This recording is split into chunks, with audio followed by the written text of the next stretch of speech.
Welcome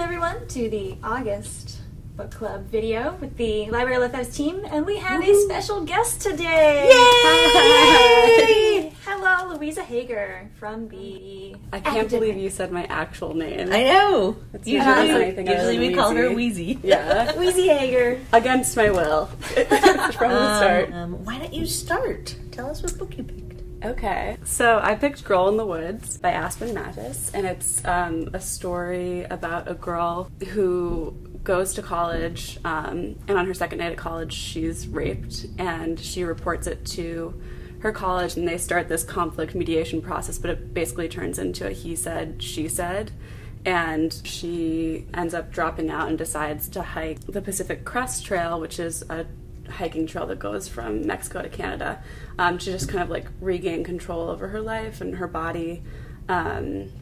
So it's kind of a coming of age story and also a survival tale on the trail. So I think it bears some pretty obvious resemblance to Wild, which was very popular with book clubs, but it's a younger story, and I think especially with all this campus rape coverage coming out and John Krakauer's Missoula, this is like a really wonderful, personal, kind of searingly honest account coming from someone who this actually happened to.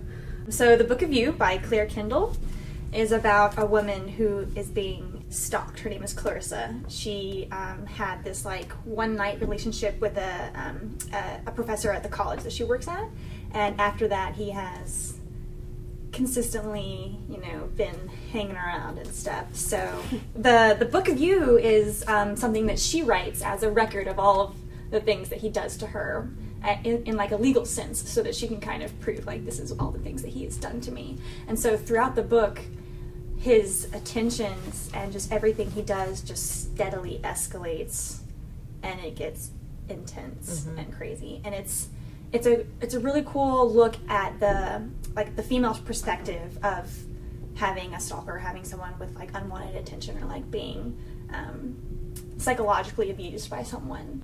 What about you, Annie? My book also Woman Power, but this is a debut novel, Orphan No. 8, and it takes place in the past, but then also in the even more past. So it's extra historical. Extra historical. Cool. No, so the first part takes place in 1919, where Rachel Rabinowitz is a 4-year-old, and she's living with her brother and parents in the Lower East Side. And then there's this tragedy that happens, and she and her brother are taken away and put in an orphanage.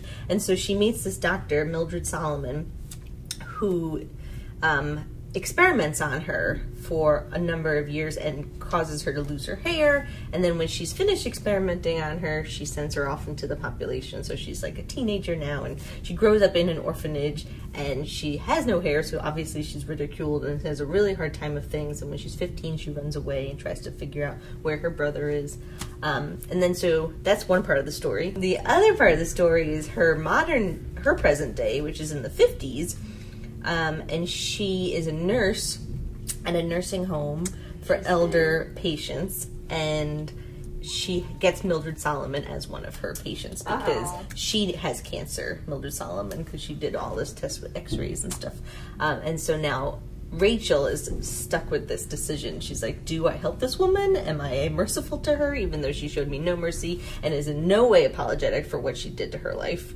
Or do I take my revenge because she's helpless? Well, thank you for being part of our book club. Thank you so much for having me. I really had a wonderful time. What a couch.